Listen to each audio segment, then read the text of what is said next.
وهاجاك بسم الله الرحمن الرحيم السلام عليكم ورحمة الله وبركاته وعنو وناكسن داودياشا إذا قدرنتي قيمها مدنو halkaad naga daawanaysan telefishinka caalamiga ah Kalson TV waliba barnaamijkan si toos ah wuxuu ka imanaya oo live ah waa studio-yaga Minneapolis si kastaba ahaatee barnaamijkan gaarka ah ee la magac baxay socdaalkii kaftanka siyaasadda waa barnaamij alaaba uu soo diyaariyay wariyaha sare Cali Cabdi Xaraare barnaamijkan oo Soomaaliya oo dhan siyaasadeeda lagu indheeyo haddaba Cali barnaamijkiisani waa barnaamij uu socod marna gaari raaco marna oo diyaarad raaco laakiin barnaamijkani wuxuu u eegyahay barnaamij ka duwan barnaamijyadii hore kan diyaarado badan baan fuul doona wax badan waxaan filayaa inuu dhageysan doono Cali Cabdi Xaraare oo aan bariyahan sarag waxaan leeyahay Cali Cabdi Xaraare studio ku soo dhawo ahlan salaam bariyahan aad sameeyay arag baan baranaya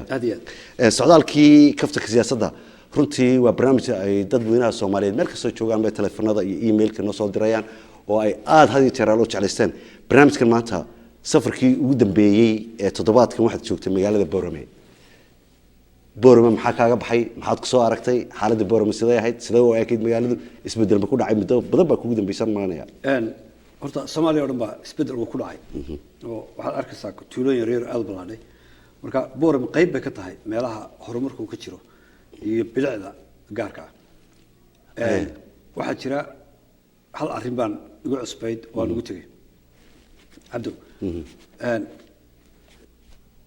arrin dhinaca farsamada ba jirta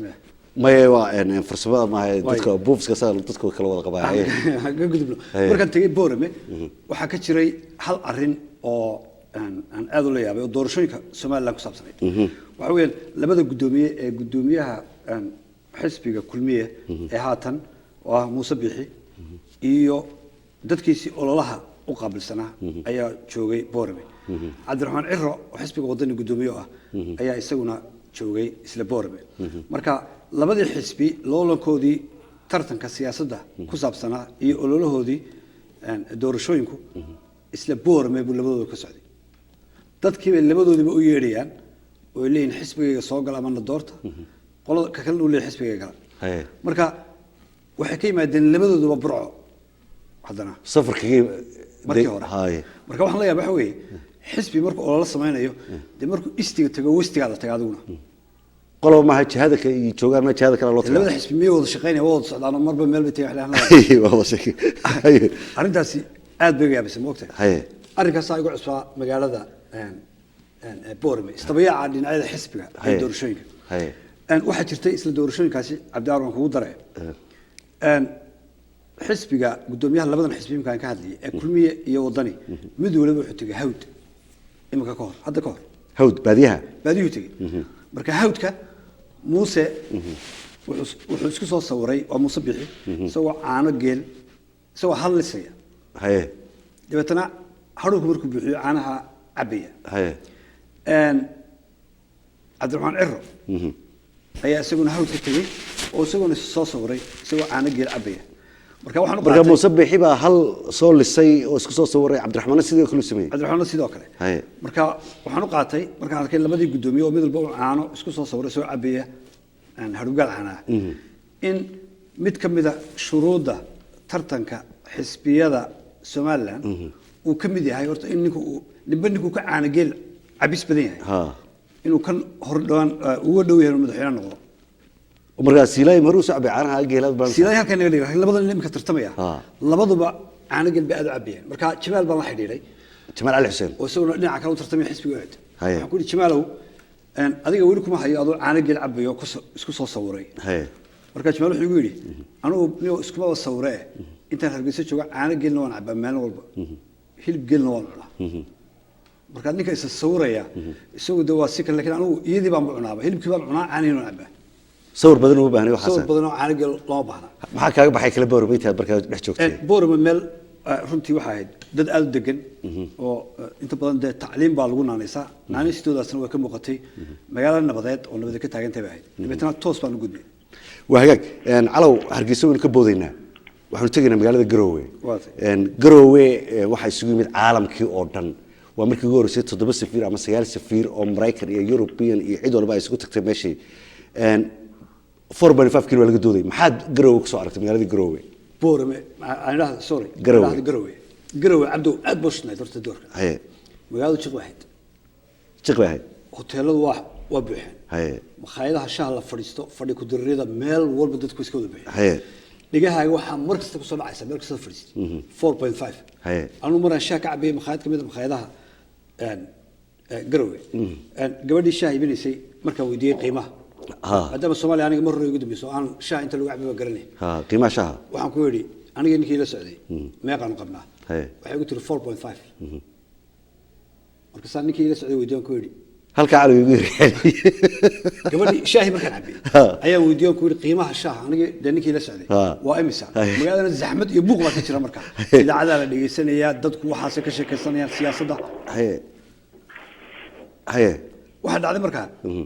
gabadhii baan ku yidhi qiimo waa imisa haye marka waxay ku tiri haye waa ku maqlaya cali sifac ma ku maqlaya 4.5 haye marka 4.5 kii saaxiibkay waxaan ku yidhi shaahuna 4.5 miyuu galaa wuxuu yidhi gabadha waxaa laga yaabaa in confuse inay idaacado badan dhegeysanaysay laakiin shaaha qiimihiisu anaa aqaano waa intaas waxaad kale ka wartaa calow inta aad magaalada ku dhex jirtay garoowe shirarkii iyo dadkii ajnabiga ahayd sheekadan ku wadaya qaramada midoobay iyo ergey ka tirsanaa ee Soomaaliya oo qabarsanaa oo joogay waxa kale oo joogay bulshada caalamka waxa joogay sufra ambassadors iyaguna markaasi arrimaha ka hadlayay doorashooyinka soo socda iyo hiigsiga 2016ka iyo 4.5ka in lagu qanciyo Puntland way iska soo taagtay sida la socotay mudaharaadada ka jiray magaalada Garowe lagu diidan yahay oo shacabku sameeyay marka afar qaybood ayaa sameysmay Abdiwali maxaa cali gaas madaxweynihii hore ee Puntland Cabdiraxmaan Faroole oo geesa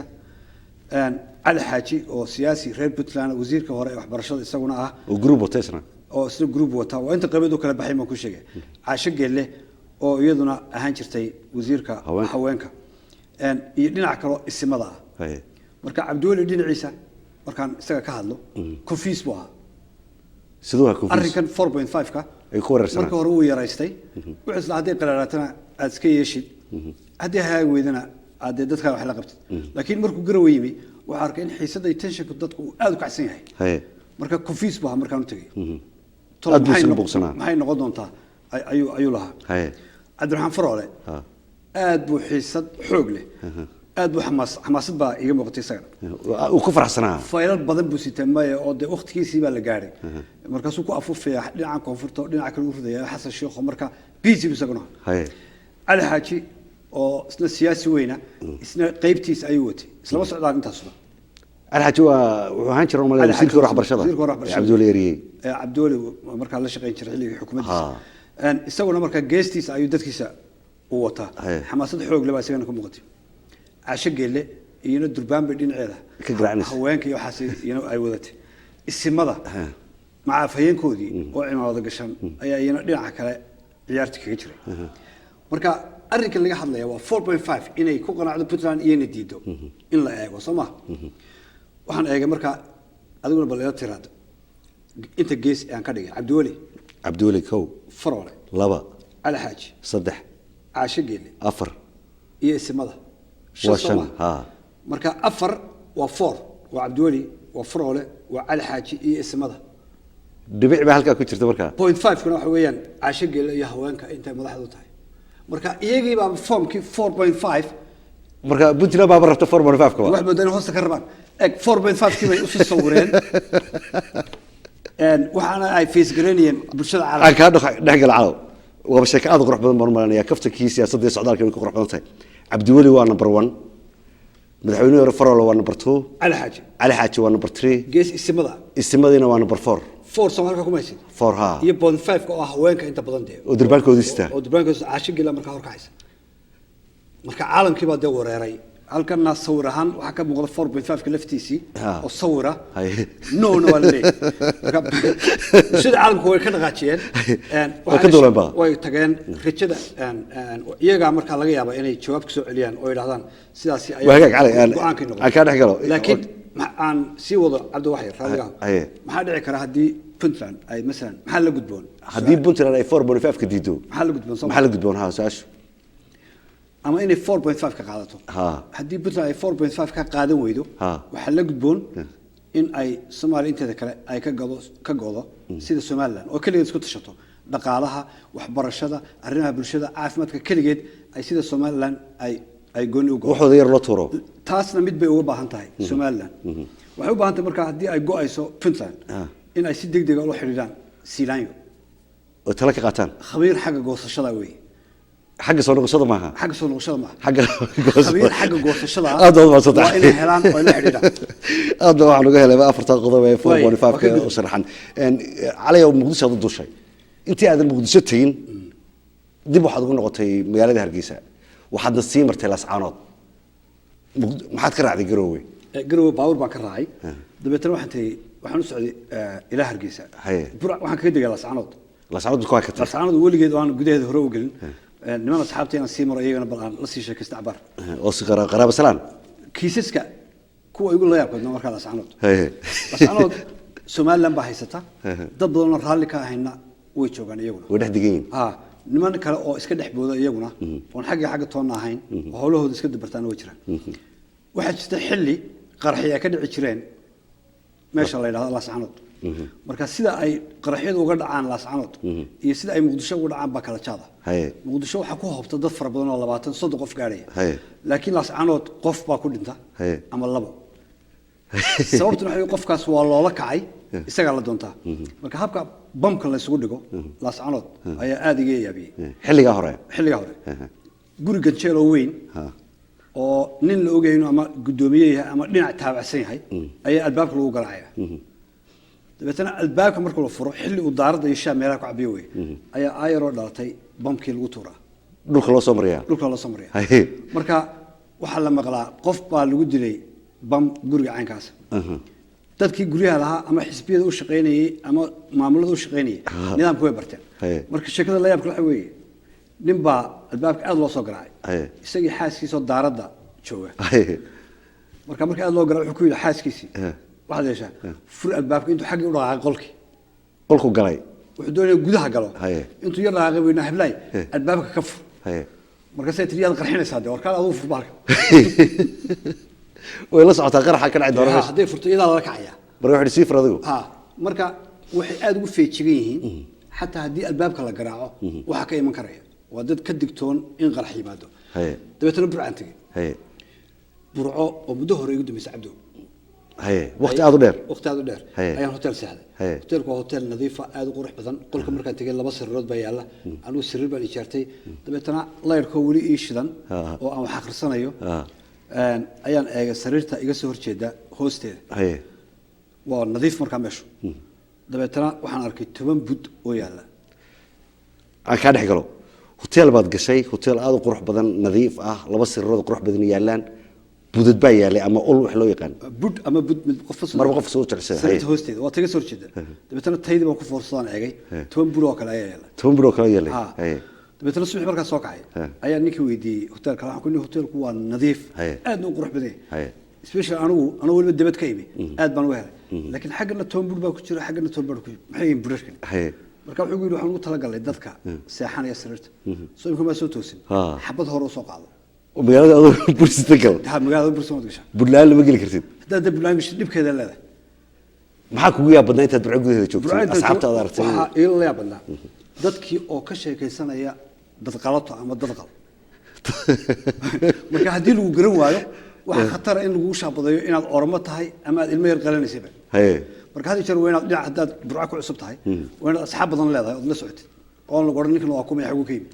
marka adigii hadii magaalada lagu sharci ku garan waxa lagu leeyahay dad qalkii waxa walba dhigta dad istaa daawashay dalxiis u dhaqa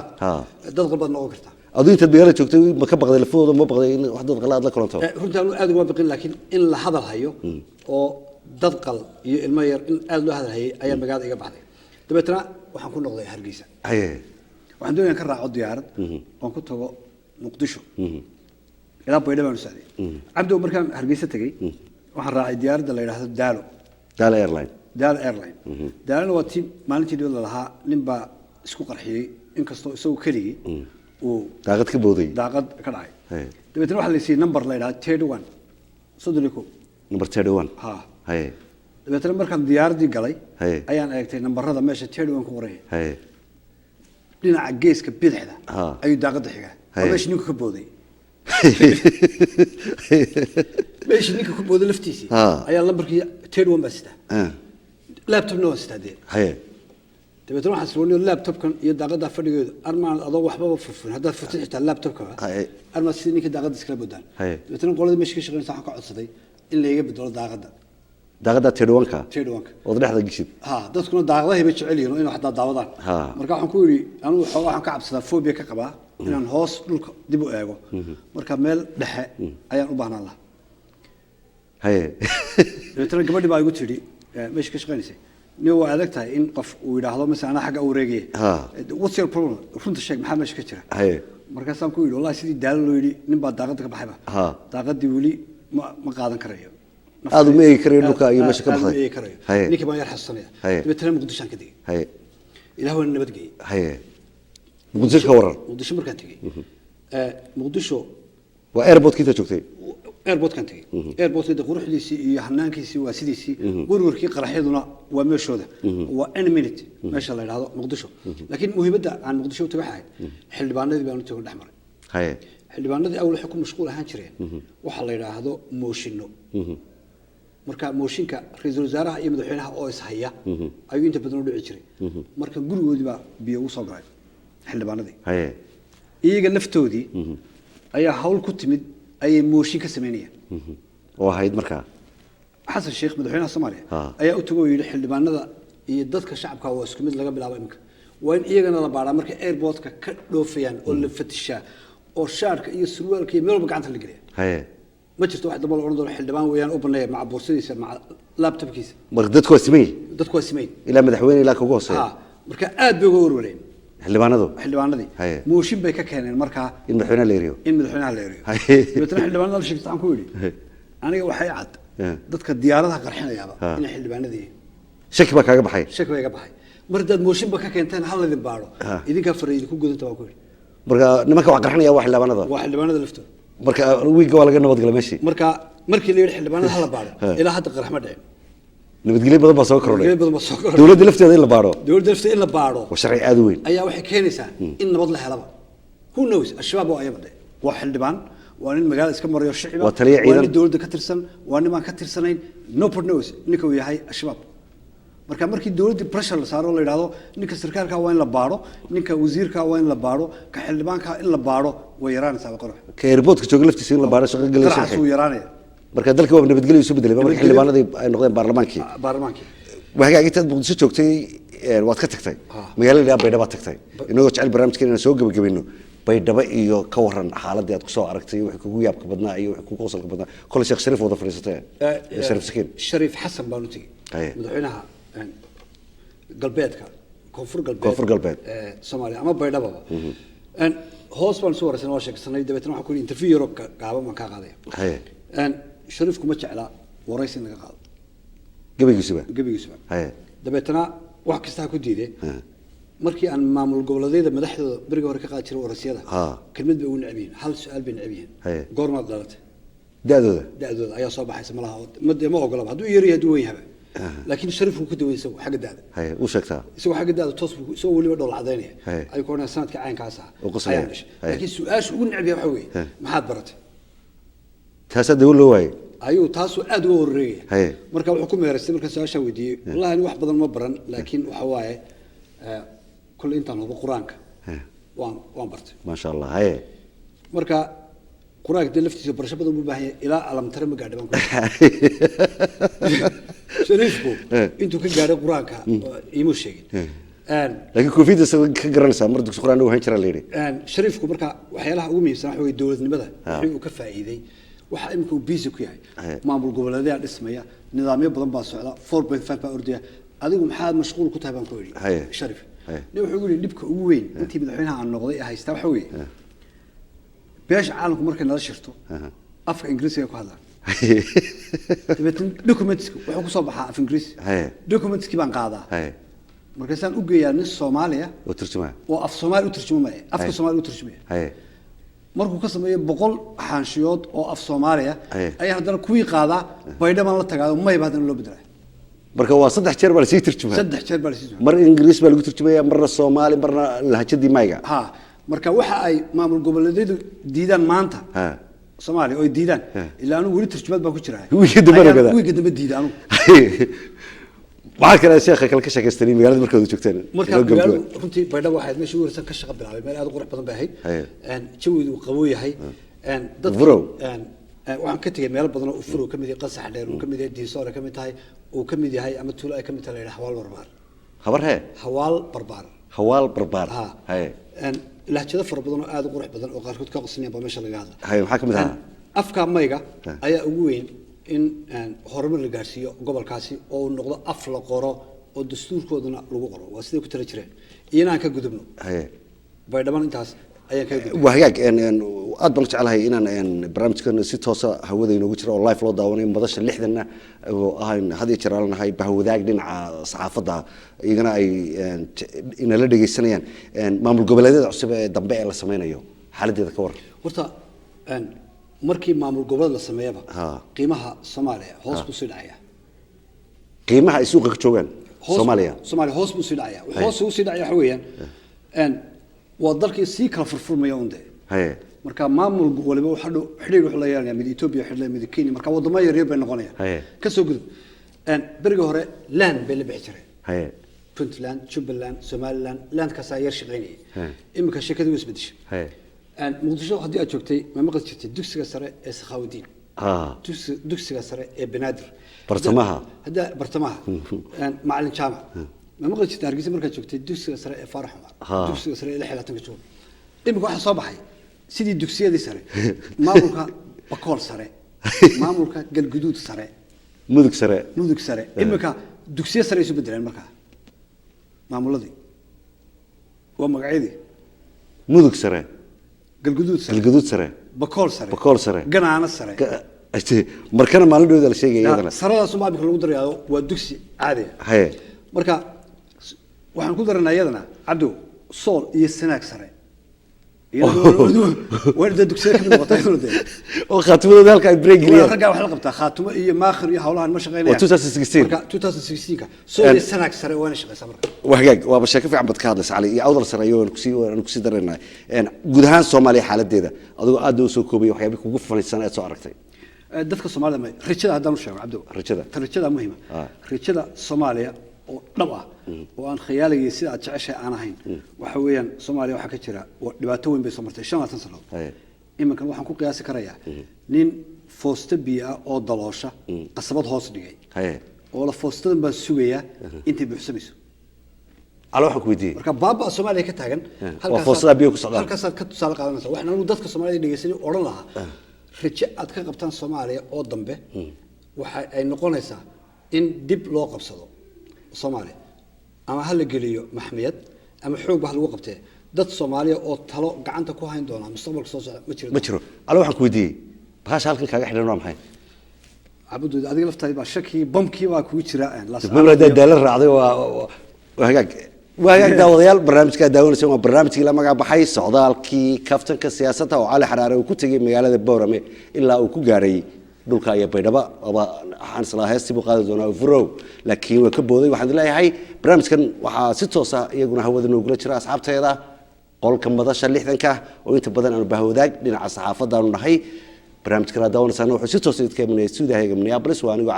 Cabdiya waxaan idinkaga tagayaa dhamaantiinba sidii caadadu ahayd basalaanta islaamka assalaamu calaykum wa rahmatullaahi wa barakaatuh